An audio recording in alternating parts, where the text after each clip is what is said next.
All right, let's talk about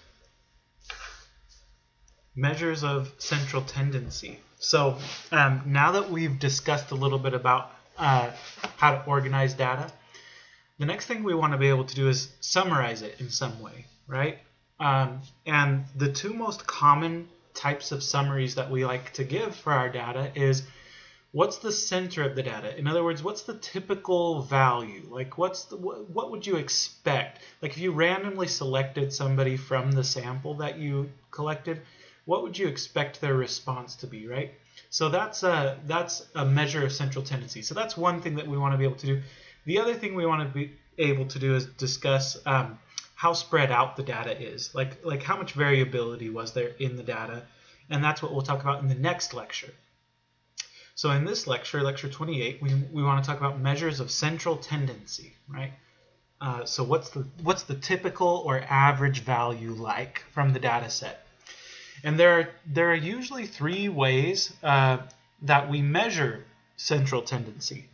And those three ways are to calculate the mean, or the median, or the mode. So we're going to talk about mean, median, and mode in this section, and then we'll kind of compare and contrast them a little bit. So let's start off with the mean. The mean is the sum of all of the values in a data set divided by the number of values in the data set. We use the symbol x bar to represent the sample mean. Okay, so x bar, if x1, x2, x3, and so forth are all the values in the data set, then x bar would be x1 plus x2 plus x3 all the way up to xn, and then divided by xn. We oftentimes will use this symbol. This is the Greek letter sigma, and sigma stands for sum. And so sigma x means add up all of the values in the data set, right? That's what that means. It means add up all the values in the data set. So x bar, the sample mean, is the sum of all the values in the data set divided by the number of values in the data set. So let me give you an example, a couple examples, right? So the following data represent the commute time for 7 employees of a startup web development company. Compute the mean of this data. Okay, so these are the numbers, and we have one person had a 23-minute commute, another person had a 36-minute commute, and so forth, right? So what's the average commute time? What's the mean commute time? Well, it would be x bar equals 23 plus 36 plus 23 plus 18 plus 5 plus 26 plus 43. That's 1, 2, 3, 4, 5, 6, 7 for the 7 employees. So you get to add those up and then divide by 7. Now when you do this, be very careful, because a lot of times when students do this, they end up with the wrong result, because they'll just type 23 plus 36 plus 23 plus 18 plus 5 plus 26 plus 43 and then divide by 7. And if you do that, you get this, right? So you get 23 plus 36 plus 23 plus 18 plus 5 plus 26 plus 43, and then divide by 7. And you get this number, which is wrong, okay? The problem is that when you type it into your calculator this way, it only divides the very last number by 7. But you don't want it to only divide the last number by 7. You want it to divide all of the numbers by 7. So really what you need to do is use parentheses, right? So you need to say open parentheses and then do 23 plus 36 plus 23 plus 18 plus 5 plus 26 plus 43. Close the parentheses and then divide by 7, right? So you get a much different result that way. So it's so the correct answer is about, we'll round up to one decimal place and call this about 24.9. So I'm going to say this is approximately 24.9. Okay. Now the other way that you could do this in your calculator is you could add up all of the numbers, 23 plus 36 plus 23 plus 18 plus 5 plus 26 plus 43, right? So you could add up all the numbers and then hit enter and then divide by 7, because that way it'll be dividing the whole thing by 7, right? And sure enough, you get right the same answer there. Okay. Let's do another one. So this says, the following is a sample of student test scores on a recent exam. Compute the sample mean. Okay, so once again, sample mean x bar would be 67.2 plus 84.3 plus 55.0 plus 61.2 plus 91.7 plus 76.8 divided by how many? 1, 2, 3, 4, 5, 6. So divided by 6 this time. Okay, so I'm going to pop that into my calculator. I'm going to say open parentheses 67.2 plus 84.3 plus 55 plus 61.2 plus 91.7 plus 76.8, close parentheses, divide by 6. And you should get 72.7 exactly. So so you don't have to round it, because you should get exactly 72.7. Okay. So that's how the mean works. That's all there is to it. Let's talk about the median. A lot of people want to say medium. It's not a medium. We're not talking about somebody who channels spirits, right? We're talking about the median. It's kind of like the center divider in a road, right? The median. It's the middle. It's the middle of the road. The median, right? With an N at the end. Median. Okay, so the median is the middle value when the original data values are arranged in order. We use the letter M to represent the median. Okay? So to find the median, what we do is we arrange the numbers in order from smallest to largest. And then if the number of values is odd, then the median is the number located in the very middle of the list. If the number of values is even, then the median is the mean of the two middle numbers. Okay, let me show you what I mean by this. Okay. So recall the travel times of the employees of the startup web development company from example 1 were 23, 36, 23, 18, 5, 26, and 43. Compute the median travel time of the employees. Okay. So in order to do that, first we have to arrange these numbers in order from smallest to largest. So it looks like the smallest number is 5. And then the next one looks like 18. And then the next largest one would be, I believe, 23. And it happens twice. And then 26. And then 36. And then 43. Okay. Now, how many values are there here? 1, 2, 3, 4, 5, 6, 7. 7 is an odd number. Okay? So that means this list should have a number right in the middle, right? And if you kind of eyeball it, you can see that it's that one right there. And now you can verify that because you know that there are 3 numbers, 1, 2, 3 below that, and 3 numbers, 1, 2, 3 above that. So that is the number that's right in the middle of the list, and so that's your median, right? M equals 23. So when you calculate the median, you're not really like adding or multiplying or doing anything like that. You're just arranging the list in order and then choosing the middle number. Okay? The exception is if you have an even number of values.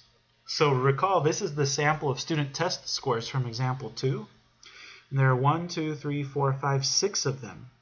All right? So the median, you're not going to have a middle value. Okay, so here's how we do this, right? First of all, we have to arrange the values in order, just like we did before. It looks like the smallest one is 55. And then the next smallest would be 61.2. And then the next smallest would be 67.2.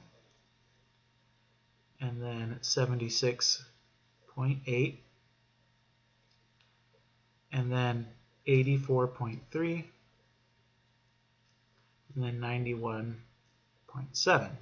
Okay, so now Again, 6 numbers here. 6 is an even number. So there is no number right in the middle, right? Like that would be the middle of the list because there are 3 numbers below the line and 3 numbers above the line. But, there's not a number there. So how do you give that number? Well, what you actually do is you take the 2 numbers closest to the middle and you find their mean, right? So we say the median is going to be the average of those 2 numbers. So it's going to be 67.2 plus 76.8 divided by 2. Okay.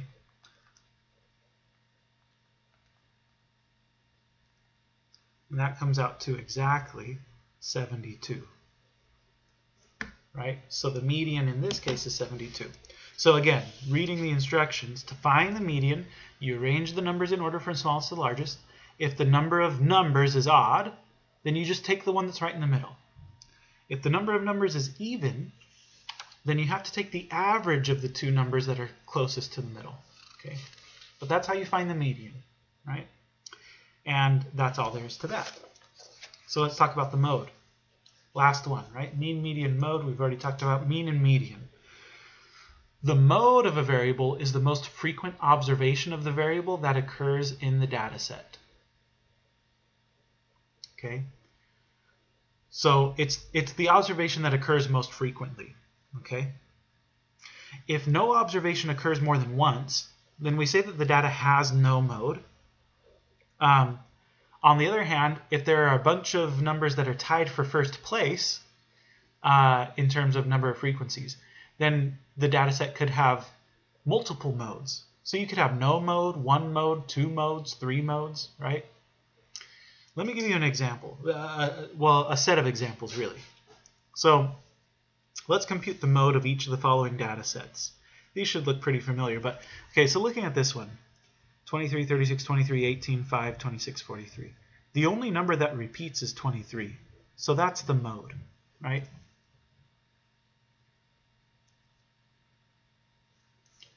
And as far as I know, we don't have any special symbol for the mode. So I'm just going to say mode : 23. Let's look at the next one. 23, 36, 23, 18, 5, 26, 43, 40, 18, and 7. Okay. So I noticed a couple repeats. I've got 23, 23. Does it repeat again? I don't think so. But I've also got 18 and 18. Does it repeat again? I don't think so. 36 doesn't repeat. 5 doesn't repeat. 26 doesn't.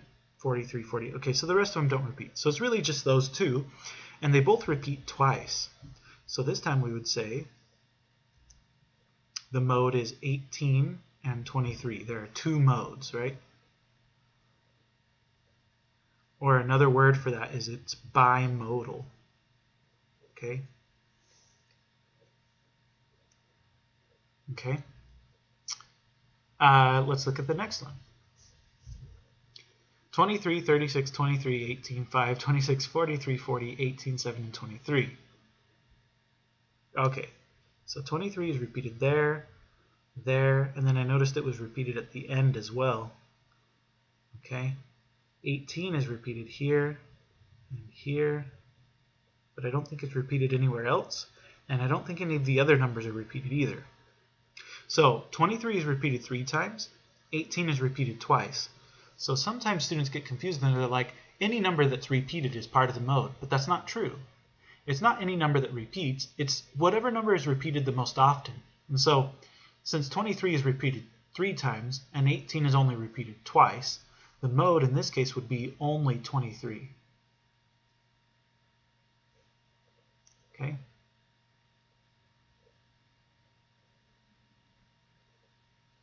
All right. So 1 mode. I guess we could call that unimodal or something like that. But only 1 mode. It's because 23 is repeated the most often, right? Okay. Part D. We've got 67.2, 84.3, 55, 61.2, 91.7, and 76.8. I don't think any numbers are repeated on this list, and so we would say no mode. Okay.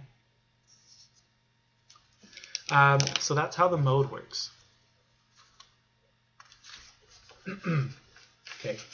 So let's discuss a little bit about mean, median, and mode. Now that we know how to compute these things, you might be interested to know, well, like, which measure is the best one, right? And the answer is, that's kind of a difficult question to answer. We use different measures of center in different situations, okay? So if you really want kind of a full answer to the question, you should take a full-on statistics course, I suppose. But here's kind of a brief answer. We like to use the mean whenever possible because it's the easiest to work with algebraically. There are all kinds of formulas and stuff, and in fact, we'll see one in the very next section that requires us to know what the mean is in order to use it. So we like to calculate the mean just kind of as the default, right? So the mean is sort of the default measure of center that we tend to use.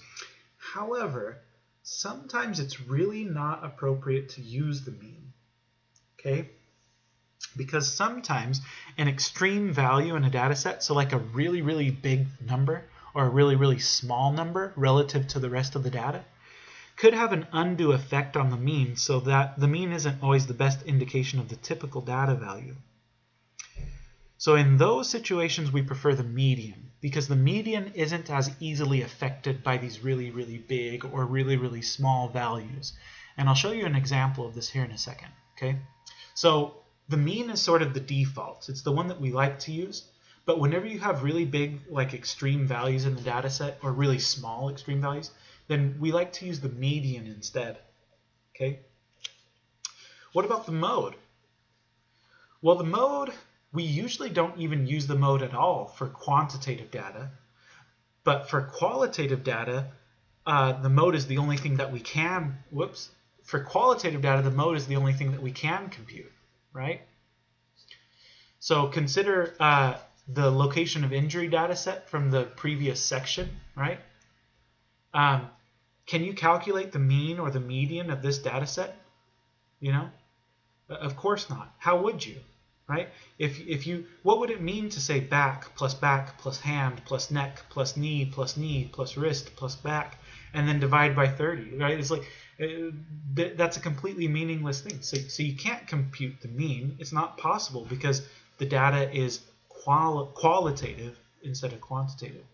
You also can't compute the median because in order to compute the median, you have to be able to put things in order from smallest to largest. Well, these are qualitative categories. They're not numbers, so they don't have a magnitude, right? So so you can't compute the median either. So can you calculate the mean or the median of the data set? No. But you can compute the mode, right? The mode is the thing that happens the most frequently. And the mode in this case, I think, would be back, right? Because we have 1, 2, 3, 4, 5, 6, 7, 8, 9, 10, 11, 12. So the back repeats 12 times, so it's definitely the mode. So what is the mode? The mode is back. Okay. Anyway, so that kind of answers the question sort of generally. Okay. So you use the mean whenever you can. But if there are really extreme values in the data set, the median is probably better.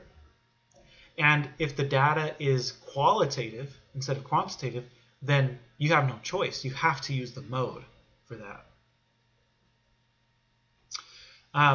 Okay, there are other reasons that you might decide between the mean and the median and the mode, depending on the situation. Okay, but that's kind of like the general idea.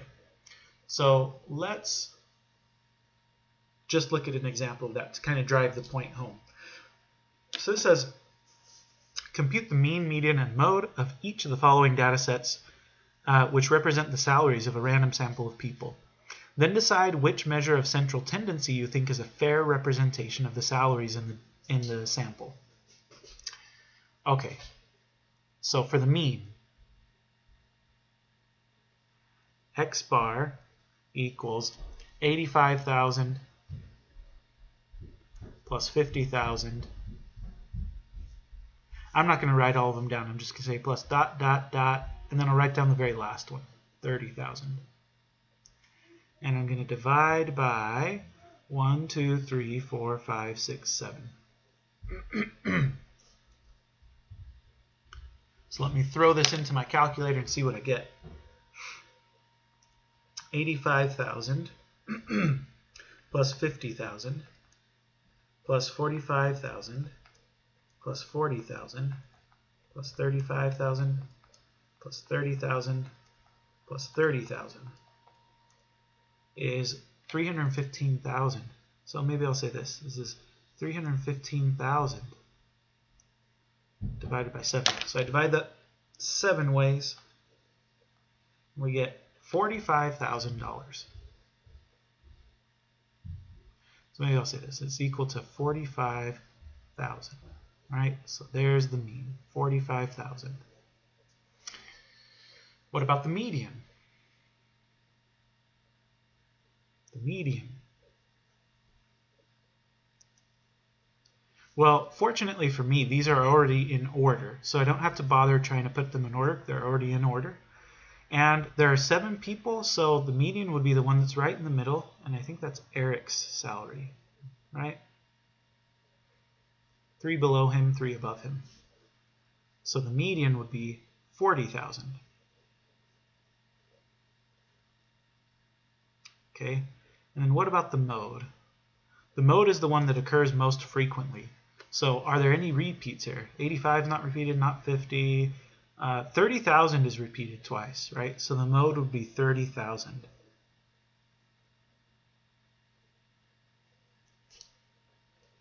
Okay, so between the mean, the median, and the mode, which one is a fair measure of the typical sort of diner, or the typical salary of one of these people in this sample? I think the mean or the median, they're pretty close in value, so I think that they're both good, right? So mean and median are both good measures of center. The mode, I would say, is not a very good measure of center, because 30,000 was the smallest amount of money that anyone made. Right? Just because 2 people made that amount, that doesn't mean that that's anywhere. That doesn't mean that that's like the typical value. I think 40,000 or 45,000 would be better, right? But since the mean and the median are both good, and since we usually prefer the mean is the one that we would probably go with in practice, right? Like in the real world. Okay. All right. What about the next one though? So notice that the next one, it's the same people, Sandra, Jose, Barrett, Eric, Todd, Michael, and Katie. Same people, but you add Bill Gates into the mix. And actually, Bill Gates makes more than $1 billion a year, but I just put down $1 billion just to kind of like sort of show you what happens when you have a really large value thrown into the mix. So let's do the same thing, calculate mean, median, and mode. So the mean here, X bar is going to be 1 billion with a B plus 85,000 and so forth all the way down to 30,000. This time we're going to divide by 1, 2, 3, 4, 5, 6, 7, 8. Okay, so I saved all the numbers from my calculator so I wouldn't have to enter them all again. So remember that these 85,000 to 30,000, that adds up to 315,000. Then I'm just going to add $1 billion into the mix. So I'm going to add, so I'm going to say plus 1 billion. And then divide by 8. Okay, so that comes out to, it's exactly 125,039,375, right? So there's the sample mean. Okay, what about the median?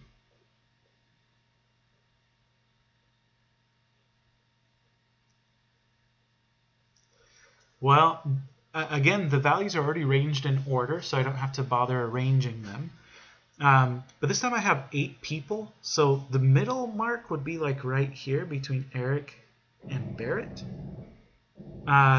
So I'm going to take the average of those 2 salaries. Right? So the median is going to be 45,000 plus 40,000 divided by 2. And you can punch that into your calculator. You're going to get 42,500.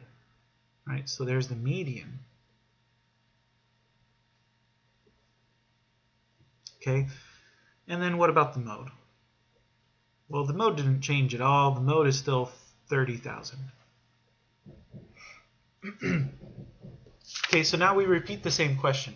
Which of these measures of center is appropriate? Which one of them appropriately measures the typical salary in this group of people?